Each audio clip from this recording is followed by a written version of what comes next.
천문학 박사과정에 있는 케이트는 어느 날 천체를 관측하던 중에 새로운 혜성을 발견합니다.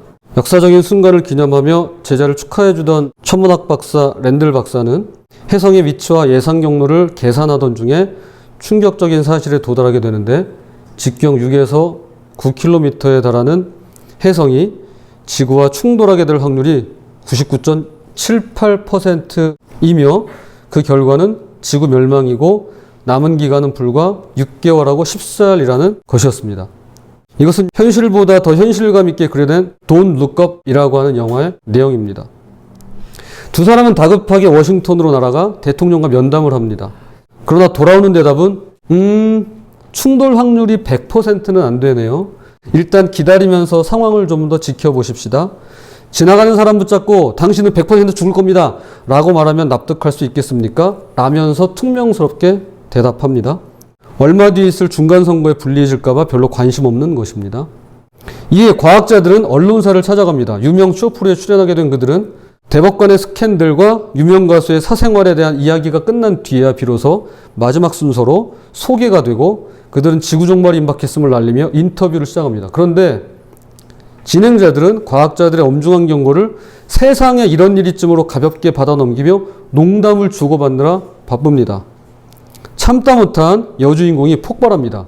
지금 저희가 하는 말이 어렵나요? 우리가 말하는 건 지구 전체가 파괴될 거란 얘기예요 라고 소리칩니다. 그러자 진행자가 이렇게 대답합니다. 여기선 나쁜 소식도 가볍게 다루는 편이에요. 그러자 그 주인공이 또 이렇게 소리칩니다. 지구 전체가 파괴된다는 소식은 재밌으면 안 되는 거예요. 무섭고 불편해야 될 소식이라고요. 감독은 실제로 이 영화의 목적이 지구 온난화를 별것 아닌 것으로 치부하고 있는 현재의 분위기에 경종을 울리기 위함이라고 밝힌 바가 있습니다. 영화는 지구를 향해 돌진해 오고 있는 혜성이 분명히 존재함에도 불구하고 Don't look up, 위를 쳐다보지 마 라는 구호를 연신 외치며 명백한 종말을 부정하고 가볍게 여기는 사람들의 민낯을 영화를 통해 여실히 드러냅니다. 동시에 코로나19를 겪었음에도 불구하고 과학자들의 경고를 무시한 채 이전으로 돌아가 안일하게 살아가고 있는 우리 자신의 모습을 전신 거울처럼 비춰줍니다. 조심스럽게 한번 여쭤보겠습니다. 속으로 대답해 주시기 바랍니다. 여러분은 지구 종말의 날, 세상이 끝나는 날, 주님이 재림하시는 심판의 날에 대해 어떻게 생각하시나요? 성경과 교회는 그날을 수천 년간 이야기하고 있습니다. 이단이나 어떤 교회들에서는 이걸 이용해 부를 쌓고 교세를 확장하고 부동산에 투기를 합니다. 건강하고 건전하게 성경적으로 지도하고 가르치면 좋으련만 도가 지나쳐서 결국 가정이 깨진다거나 사회적인 해악으로 끝나는 경우가 대부분이라는 사실을 우리는 역사를 통해 너무도 잘 알고 있습니다. 그런데 여러분, 마지막 심판의 날을 생각할 때 잊지 말아야 할 사실이 있습니다. 이것은 비단 종교에만 국한된 마지막 날이 아니라는 점입니다. 이정배 교수의 말처럼 과거에는 종말을 경고하는 묵시록을 쓰는 일이 종교인의 몫이었다라고 한다면, 그렇죠. 종교에서 지구 멸망을 이야기했죠, 보통. 그런데 오늘날 현 시대의 묵시적인 메시지와 종말에 대한 경고는요, 과학자와 생태학자들의 연구에서 나온다는 의견에 저 역시 100% 동의합니다. 예수님의 제자들과 사도들이, 그리고 초기 교회의 교부들과 신앙의 선조들이 이 재림의 날, 심판의 날을 경고할 때와 2000년 전이 지난 오늘날 전 세계를 향한 마지막 날의 경고를 비교해 봤을 때 그 사안의 심각성에 있어서는 매우 구체적으로 가시화되었다는 사실을 과학의 발전을 통해서 우리는 눈으로 직접 확인할 수 있습니다. 최근 들어 우리나라에 폭우, 홍수, 가뭄, 태풍과 같은 기후재난으로 인한 피해가 점점 더 심해지고 있습니다. 2020년에는 장마가 54일간 지속되면서 1973년 기상예보를 시작한 이래로 가장 긴 장마를 기록했습니다. 다음 주부터 장마가 시작된다는데 우려 섞인 뉴스가 나오고 있죠. 중부지방은 역대 최고 강수량 851.7mm를 기록했으며 4대 강유역에서는 막대한 홍수 피해가 발생했습니다. 반대로 비가 안 올 때는 거의 오질 않아서 올해 6월까지 크고 작은 산불이 586건 있었습니다. 이미 역대 최고치를 갱신하고 있는 중에 있습니다. 한 달 전입니다. 밀양에서 축구장 1000개 정도의 면적을 태운 산불이 있었습니다. 그런데 거기에는 그럴 만한 이유가 있었습니다. 평년 5월 밀양의 평균 강수량은 106.4mm입니다. 10cm가 조금 넘게 옵니다. 그런데 올해 3%에 불과한 3mm만 내렸다고 합니다. 그러니까 한 달간 거의 비가 안 왔어요. 그렇게 건조한 날씨가 지속되면서 밀양뿐만 아니라 전국적으로 축구장 33,000여 개의 면적이 숯덩이와 잿더미로 변해버리고 말았습니다. 작년 한 달 31일 동안 33도를 웃도는 역대 최고의 폭염일수를 기록했고요. 10월에도 30도가 넘는 한여름 날씨가 지속되었습니다. 1950년 이후 기후재난은 10배 이상 늘었고요. 이로 인한 경제적인 피해는 20배 이상 증가했습니다. 매년 해가 바뀔 때마다 역대 최고 기록을 갈아치우고 있는 중입니다. 기후변화라는 말이 지금처럼 일상적으로 사용되기 시작한 것은 불과 10여 년 전부터입니다.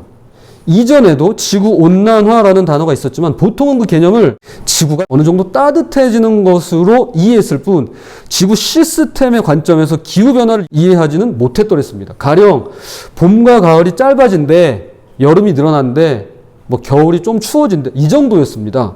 강원도에서 사과 재배가 가능해진대, 이런 예측이 언론을 통해서 소개되는 정도였습니다. 그러나 2000년대에 들어서면서부터 기후변화로 인한 사건들이 빈번해지고 우리 일상에 직접적인 영향을 미치게 되면서 이제는 개인, 가정, 지역, 국가의 차원에서 필수적으로 고려해야만 하는 중대 사안이 되었습니다. 그 과정에서 기후가 변하는 속도가 예측보다 빠르고 이로 인한 피해와 손실이 예상치를 크게 넘어서자 기후변화를 이제는 기후붕괴, 기후위기, 기후비상사태라는 말로 바꿔서 부르기 시작했습니다. 그럼 지구온난화라고 할 때 지구가 얼마나 따뜻해졌길래 이런 재해가 발생하는 걸까요? 1940년대 온도를 기준점으로 삼아서 0도라고 했을 때 2011년에서 2020년까지 평균 기온을 재보니까 우리나라는 1.8도 상승했습니다. 그리고 수도권 서울의 평균 기온은 2.8도가 올라갔습니다. 그럼 지구 전체적으로 평균 기온은 얼마나 올랐을까요? 놀라지 마세요. 1.1도 올랐습니다. 에게? 고작? 그거밖에 안 올랐어요? 1.1도 올랐습니다. 그러나 여러분, 1도 오른 결과가 다음과 같습니다. 살인적인 폭염, 빈곤과 굶주림, 해수면 상승, 치솟는 산불, 통제불능의 태풍, 토네이도, 홍수, 가뭄, 사체가 쌓이는 바다, 마실 수 없는 공기, 질병의 전파, 무너지는 경제, 시스템의 붕괴 등등 재해가 재난으로 변했고요. 그 재난은 돌이킬 수 없는 전 지구적인 재앙으로 우리 모두를 위협하고 있는 것입니다. 고작 지구 온도가 1도 오른 것 때문에 말입니다. 지금 저희 여기 공간에 온도 1도 오르는 건요, 크게 문제 없습니다. 약간 덥다는 느낌도 들지 않을 수 있습니다. 그런데 지구 전체가 1도 오른 것은요, 이건 전혀 다른 문제입니다. 2021년 6월, 7월에 춥기로 유명한 핀란드 등 북유럽에서 25도에서 33.5도까지 고온이 지속됐고요.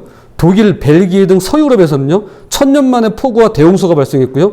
시베리아에서는 150년 만에 38도에 달하는 기록적인 폭염이 발생하면서 동토가 녹는다는 말이 나올 정도로 고온과 건조함이 시달렸고요.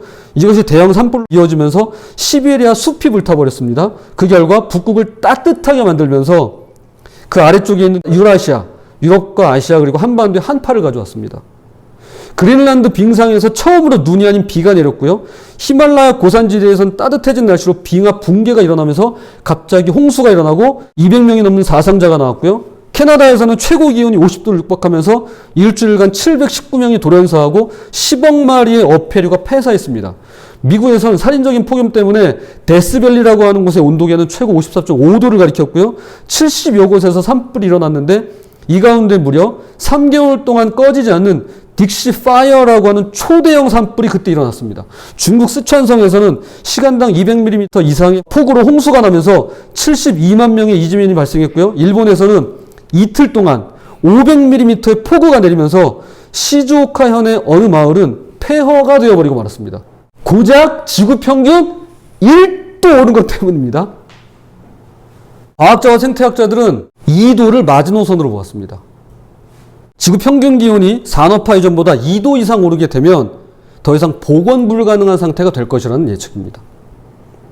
그래서 이에 맞춰서 1.5도 상승을 목표로 세우고 IPCC 기후변화에 관한 정보간 협의체에서 지구온난화 1.5도라고 하는 글로벌 워밍 1.5라고 하는 특별보고서를 채택합니다. 이것이 2018년 인천 송도에서 있었습니다. 어떻게든 지구 평균 기온이 2도까지 오르지 않도록 1.5도에서 막아보자는 140여 개 국가 간의 약속이었습니다. 여기서 나온 선언이 2050년 탄소 중립 선언입니다. 우리 학생들은 알 거예요. 학교에서 배워서.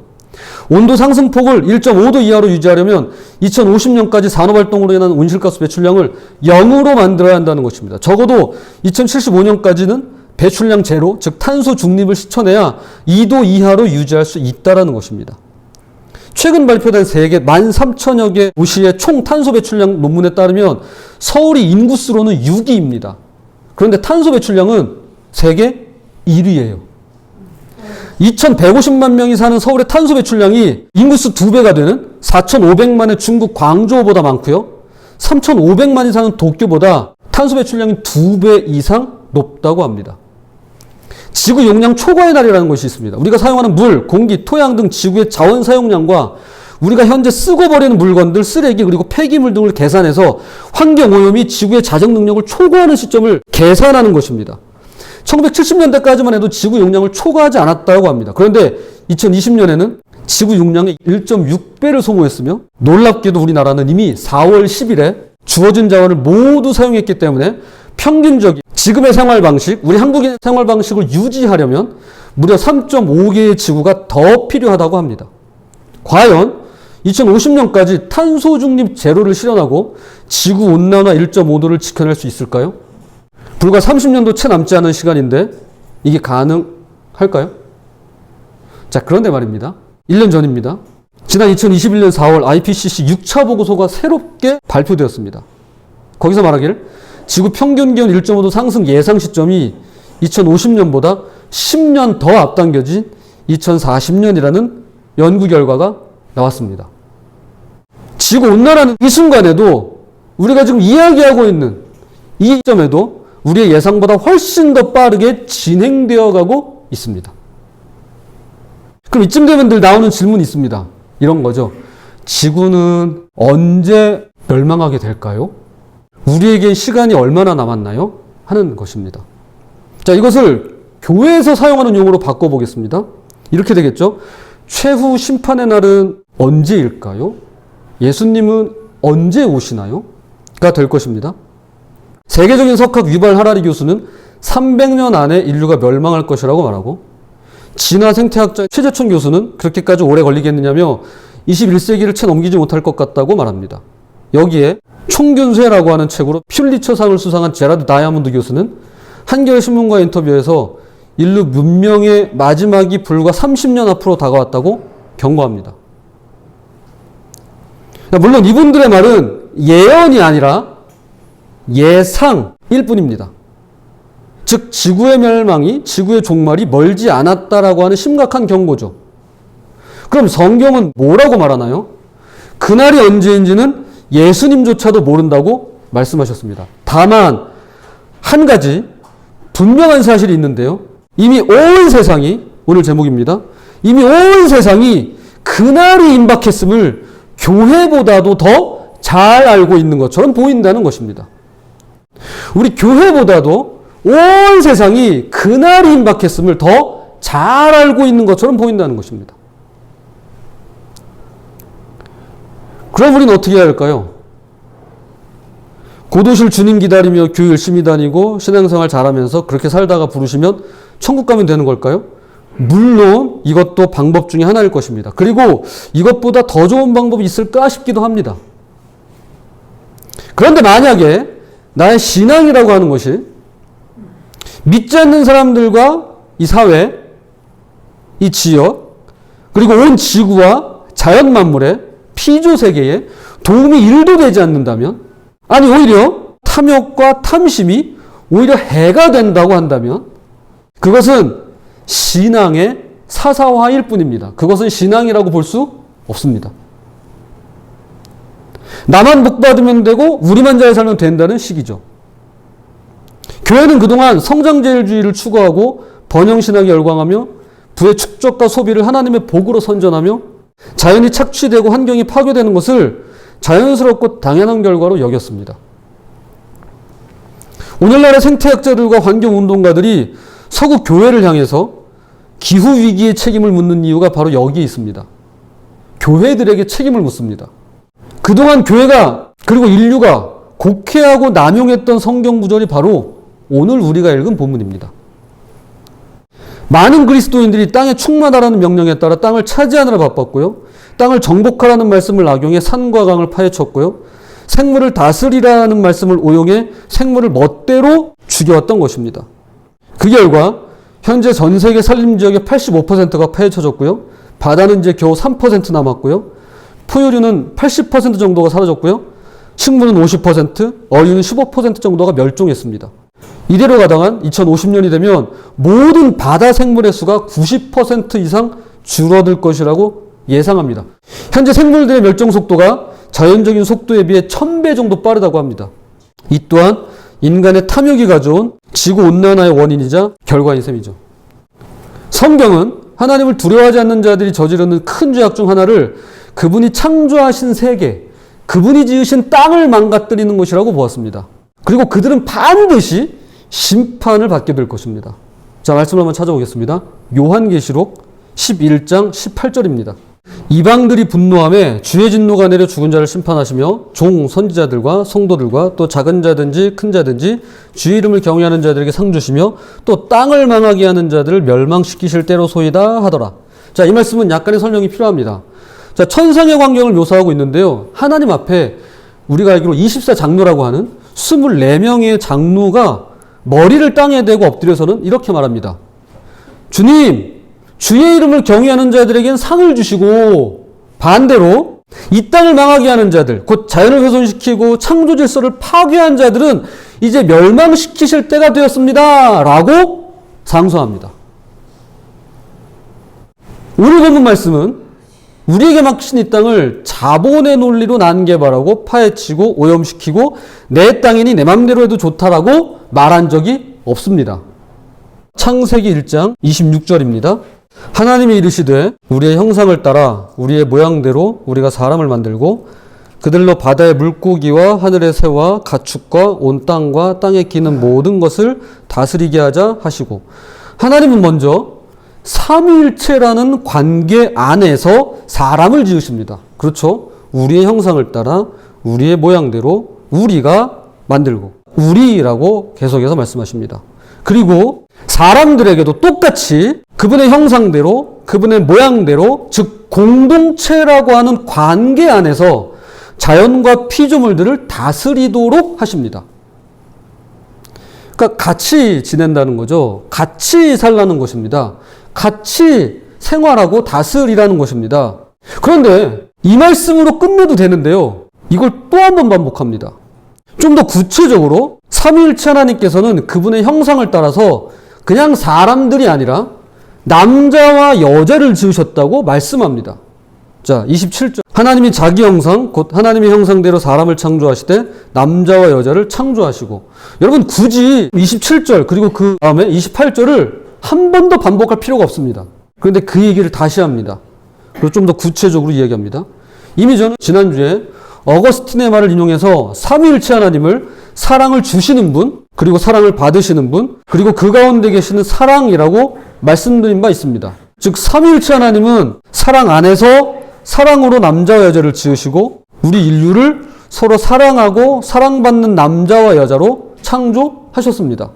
그리고 그 남자와 여자에게 복을 주시면서 이렇게 말씀하십니다.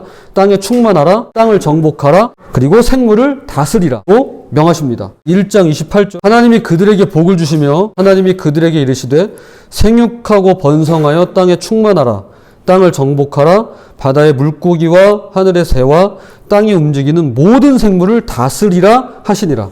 자, 삼위일체 하나님께서 남자와 여자를 지으시고 서로 사랑하도록, 서로 사랑 안에서 살아가도록 말씀하시더니 이번에는 그 피조 세계, 자연에 지으신 모든 생물들과의 관계도 이렇게 이야기하십니다. 하나님께서 사랑으로 우리를 지으신 것처럼 우리 인류는 사랑을 기반으로 하는 공동체라고 하는 것입니다. 마찬가지로 하나님께서 인류를 사랑으로 다스리시듯이 우리에게 맡겨주신 자연과 만물 또한 운명 공동체인데 이들을 사랑으로 다스려야만 한다는 것입니다. 우리는 정벌과 지배, 독재와 군림을 위해서 존재하지 않습니다. 하나님께서 지으신 동산을 가꾸고 관리하는 동산지기로 부름받았습니다. 그래서 피조물들은 그분의 뜻에 합당한 자녀들을 간절히 기다리고 있다고 성경은 말씀합니다. 로마서 8장 19절과 21절입니다. 이것을 쉬운 성경으로 읽어드리겠습니다. 모든 피조물은 하나님의 자녀들이 나타나기만을 간절히 기다리고 있습니다. 그것은 피조물도 썩어짐의 굴레에서 해방되어 하나님의 자녀가 누리는 영광스러운 자유에 참여하리라는 소망입니다. 피조물이 누구를 기다려요? 하나님의 자녀들을 기다립니다. 왜요? 피조물이 우리 하나님의 자녀들을 통해서 다스림받기 위해서입니다. 지배당하고 정복당하고 굴림당한 것이 아니라 사랑으로 다스림받기 위해 기다리고 있노라고 성경은 말씀합니다. 자, 이제 말씀의 결론을 맺겠습니다. 지난주가 삼위일체주의자 동시에 환경선교주의였습니다. 그런데 한 주 미뤄서 이 시간 환경에 대한 말씀을 나누게 되었습니다. 설교 맨 처음에 소개한 영화 Don't Look Up에서 가장 인상적인 장면이 있습니다. 해성이 충돌하기 직전 마지막 식사 자리에서 둥그렇게 손을 잡고 한 사람이 이렇게 기도합니다. 하늘에 계신 아버지, 전능하신 주여, 오만한 저희가 은혜를 구합니다. 의심 많은 저희를 용서하소서. 또한 주여, 이 어두운 시기를 사랑으로 위로하시고 무엇이 닥쳐오든 당신의 담대함으로 받아들이게 하옵소서. 예수님의 이름으로 기도합니다. 아멘. 사실 중요한 것은요, 그날이 언제이냐가 아닐 겁니다. 그날을 어떻게 맞이하느냐겠죠. 결국 마지막에 마지막까지 우리가 눈을 들어 바라봐야 할 분이 계시다면 삼위일체 하나님이십니다. 언제라도 위를 쳐다보시면서 주님 바라보시길 바랍니다. 또한 그분의 사랑으로 마지막 순간까지 서로 사랑 가운데 살아가기를 바랍니다. 위도 바라봐야겠지만 우리 주변도 또 내게 허락하신 내 옆 사람도 언제나 사랑으로 함께 하시기를 바랍니다. 끝으로 우리에게 맡겨주신 이 땅과 자연 만물을 그분의 사랑으로 다스리며 돌보시기를 바랍니다. 내가 밟고 있는 이 땅을 내려다보며 보호하고 아껴주고 보존하고 또 아름답게 가꾸어 가시기를 주님은 바라고 계십니다. 로마서 11장 36절입니다. 제가 이것을 현대인의 성경으로 읽어드리겠습니다. 만물이 다 그분에 의해서 창조되었고 그분을 통해서 생동하며 그분을 위해 존재합니다. 하나님께 길이길이 영광을 돌립니다. 아멘. 그렇죠. 하나님이 만물을 아끼고 사랑하십니다. 누구보다도. 그 하나님께 길이길이 영광 돌리시는 저와 여러분이 되시기를 주님의 이름으로 부탁을 드립니다.